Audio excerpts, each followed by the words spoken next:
रुक जाइए, ये उचित नहीं होगा। अपने अशुभ पग लेकर आप माता के भवन के भीतर प्रवेश नहीं कर सकते। प्रतीत होता है इनके दम ने इनकी दृष्टि बाधित कर दी है। जो इन्होंने यहाँ कैलाश में अपना पग रखने की सोची, निश्चित ही इनका अंत अब समीप है।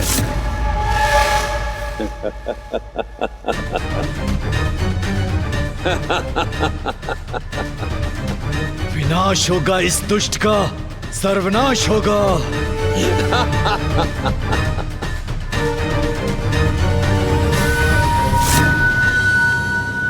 दंबासुर करेगा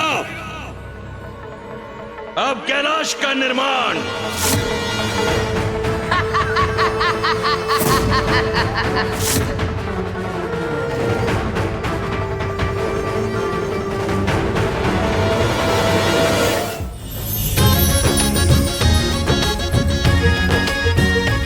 अब हमारे कैलाश लौटने और इस पावन स्थान से जाने का समय आ गया है उमा।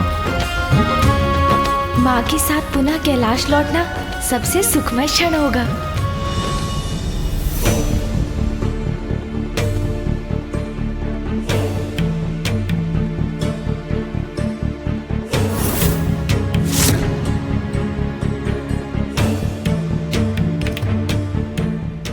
देवी महादेव तो ये टमाटाल देना होगा।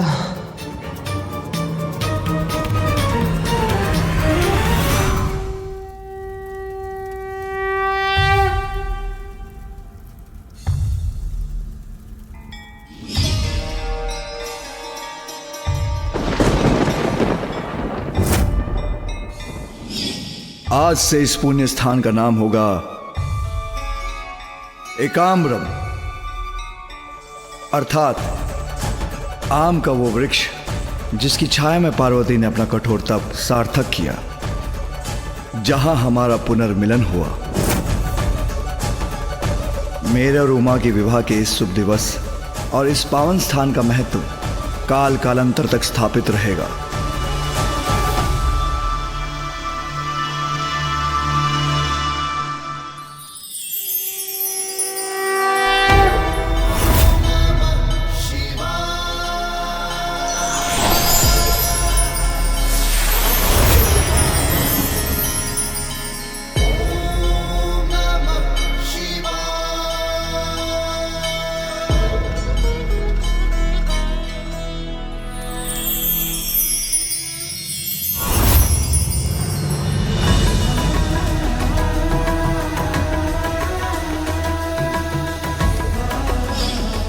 यहां स्थित जिस शिवलिंग की उपासना कर उमा ने मुझे प्रसन्न किया, वो भविष्य में एकाम्रेश्वर शिवलिंग के नाम से प्रतिष्ठित होगा।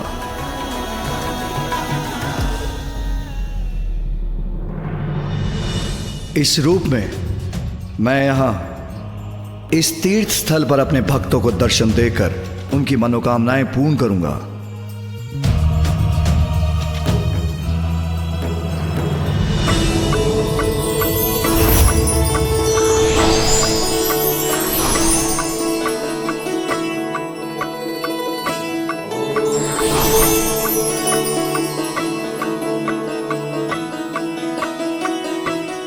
महादेव ने यहाँ स्वयं को एकाम्बरेश्वर नाम से स्थापित करने का निर्णय लिया है, तो मैं आप सभी से भी यहाँ विद्यमान होने का अनुरोध करती हूँ।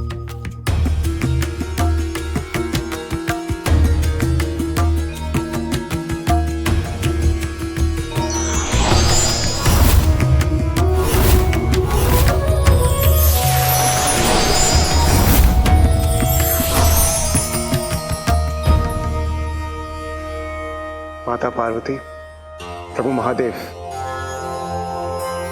यह हमारा सौभाग्य है जो आपने अपने इस दिव्य विवाह का हमें साक्षी बनने का अवसर दिया और इस पावन स्थान पर हमें आपके साथ स्थापित होने का अवसर देकर आपने हम पर पुनः कृपा की।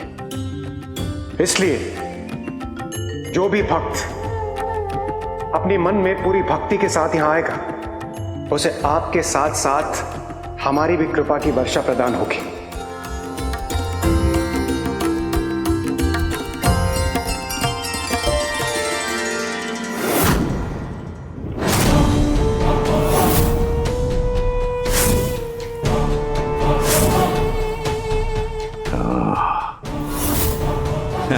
तो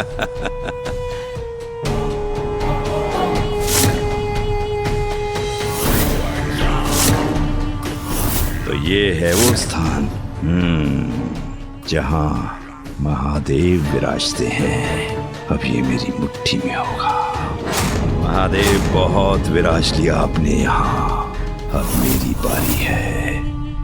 अब कैलाश पर मेरा अधिकार है, मेरा अधिकार। अब भगवान के इस निवास पर वास होगा हम असुरों का, और आज से हम होंगे यहाँ के भगवान। जो करेगा अपने असुर साम्राज्य का विस्तार इसी कैलाश से।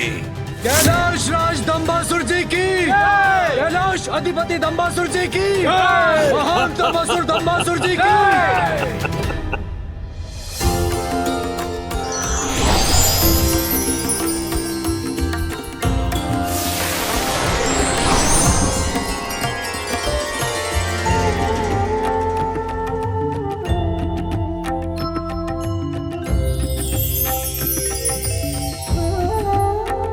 मैं यहाँ वरदराज रूप में स्थापित रहूंगा और अपने भक्तों को दर्शन देकर उनकी इच्छा पूर्ण करूंगा।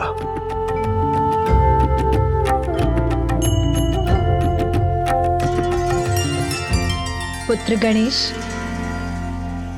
पुत्र कार्तिकेय, तुम दोनों का भी इस स्थान पर स्थित होना अनिवार्य है।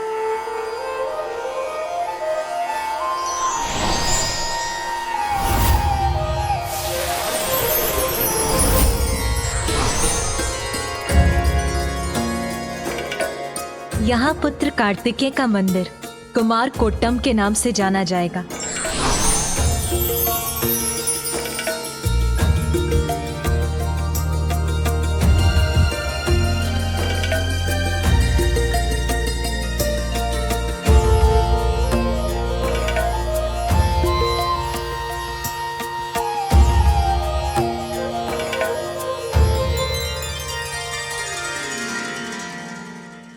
अब एकांबरेश्वर मंदिर पूर्ण रूप से स्थापित हुआ। नहीं माँ, कुछ अति विशेष भी अभी शेष है। माँ, हम सभी के यहाँ होने का कारण आप ही हैं। आपके घोर तप से ही ये संभव हो पाया। इसीलिए आपके प्रतिष्ठित हुए बिना ये मंदिर अपूर्ण ही रहेगा। उचित कह रहा है गणेश उमा। तुम्हारी उपस्थिति के बिना यह दिव्य स्थान अपनी पूर्णता से वंचित रह जाएगा। इसलिए तुम्हारी दिव्यता का यहां स्थित होना अति आवश्यक है।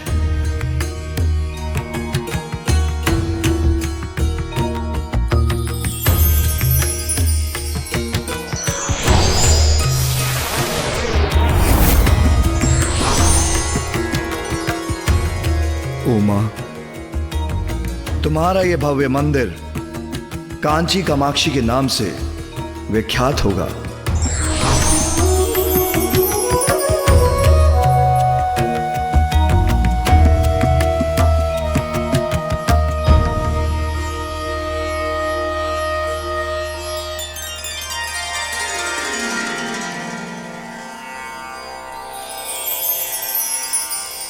और हम सभी यहां आंशिक रूप से विद्यमान रहेंगे और यह स्थान एक पवित्र तीर्थ के रूप में जाना जाएगा। वैसे इस स्थान से एक और भी कथा जुड़ी है जिसका महत्व स्वयं में सर्वोपरि है। यह स्थान पार्वती का शक्तिपीठ तो पूर्व काल से ही है। माँ का शक्तिपीठ अर्थात पिताश्री? इसके पीछे भी एक लंबी कथा है। पुत्र, क्या तुम वो कथा सुनना चाहोगे? जी पिताश्री, कहिए ना। इसका संबंध तुम्हारी माँ के अतीत से है। तुम्हारी माँ देवी पार्वती पूर्व काल में प्रजापति दक्ष की पुत्री देवी सती के रूप में जन्मी थी। देवी सती ने कठोर तप कर मुझे प्रसन्न किया।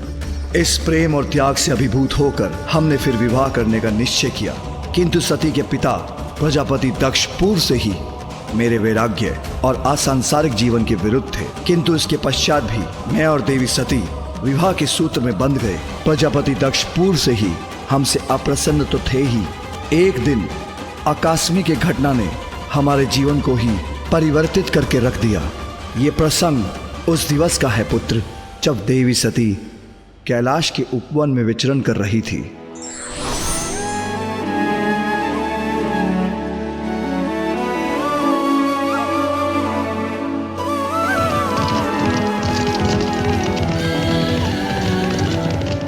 किसके रथ की ध्वनि है ये?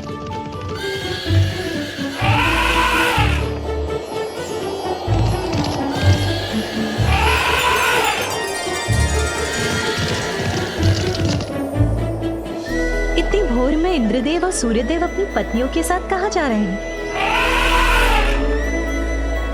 संभव है उनका भ्रमण करने का मन कर गया होगा।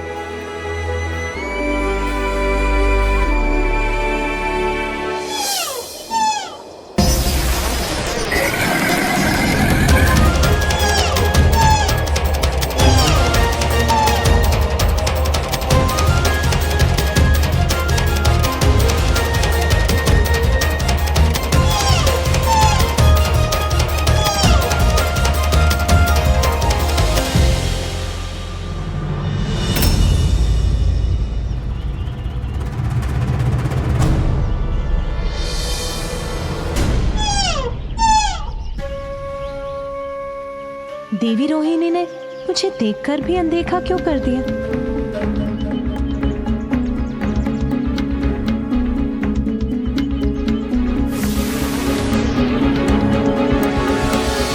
सभी देवता, यक्ष, गंधर्व एक ही दिशा में कहाँ जा रहे हैं?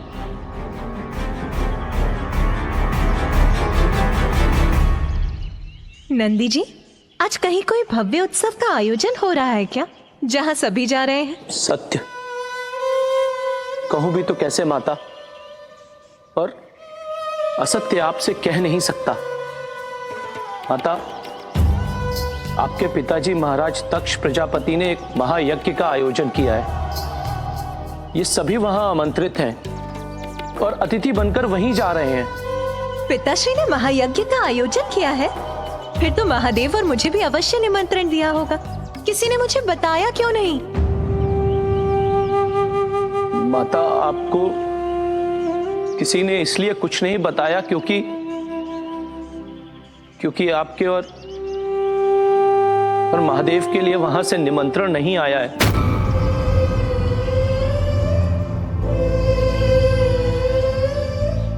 हाँ, तो ये भी उचित है। पिताश्री को अपनी पुत्री को बुलाने के लिए निमंत्रण भेजने की क्या आवश्यकता है? पिताश्री के महायज्ञ में जाना तो पुत्री का कर्तव्य होता है। मुझे महादेव से बात करनी होगी। हमें शीघ्र प्रस्थान करना चाहिए। माता सुनिए, माता।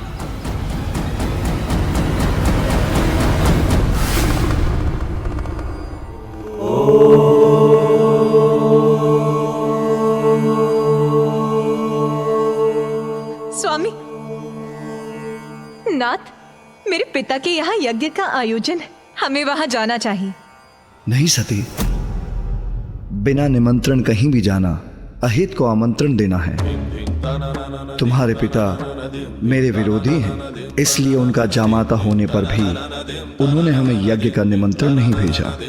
और जहां आपका स्वागत ना हो वहां जाना अनुचित है उमा, और उचित यही है कि वह अपना यज्ञ शांतिपूर्वक कर सके।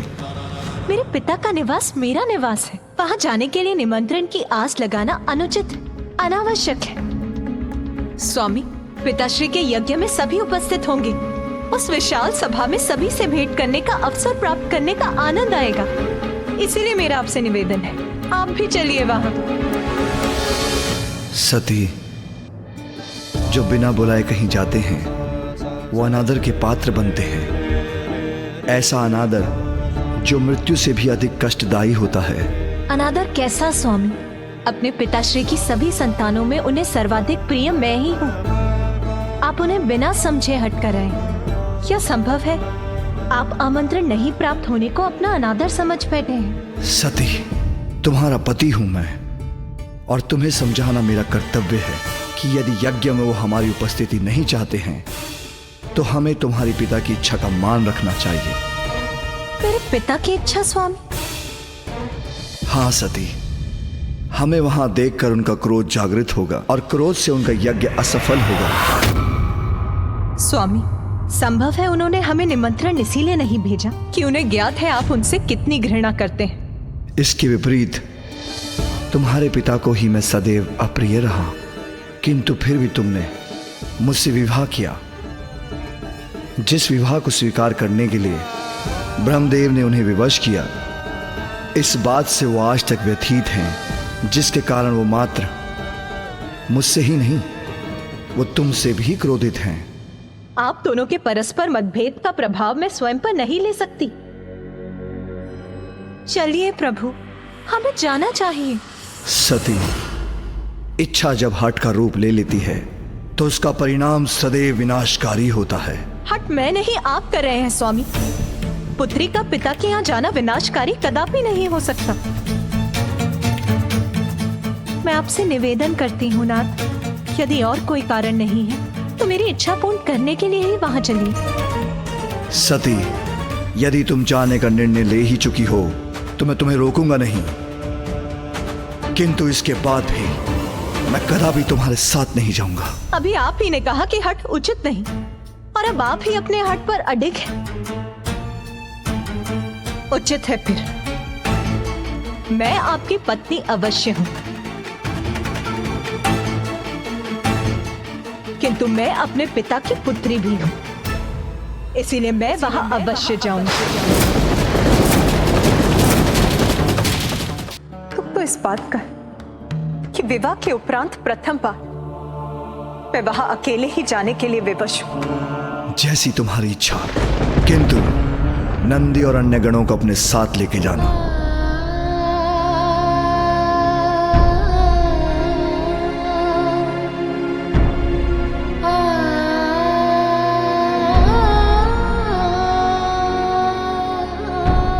एक बार पुनः विचार कर लीजिए प्रभु। अपने किए पर विचार करने पर विवश तो तुम होंगी सती।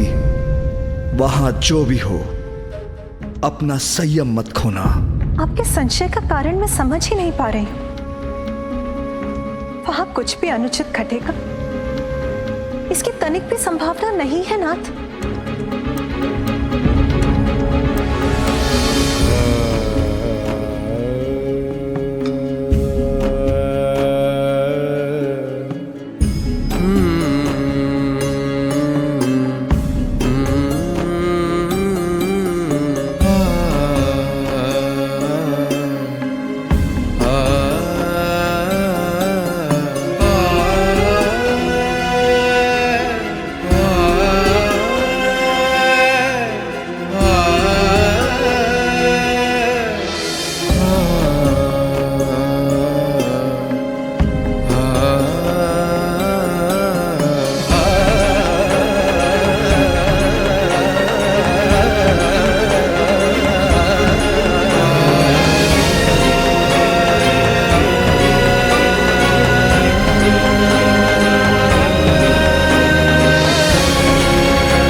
पिताश्री माँ और बहनों से भेंट करने के लिए अधीर हो रही।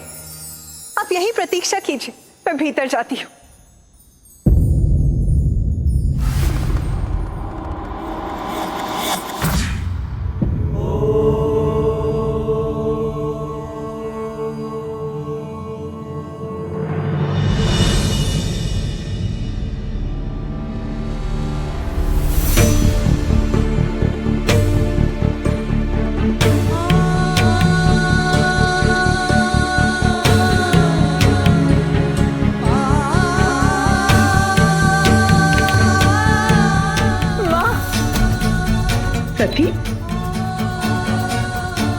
सती के यहाँ आने से कोई अनिष्ट न घटित हो जाए।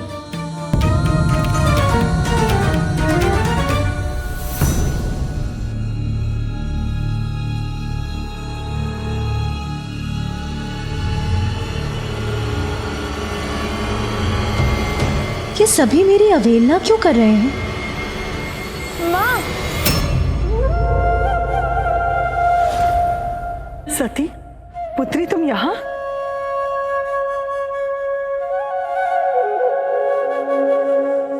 माँ, पिताश्री कहाँ? माँ के मुख पर अचानक चिंता की रेखाएं क्यों उभर आईं?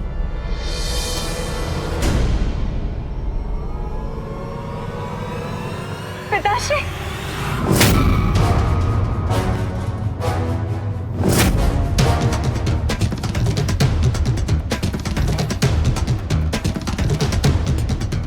पिताश्री! पिताश्री ने मेरी ओर देखकर अपनी दृष्टि क्यों घुमा ली?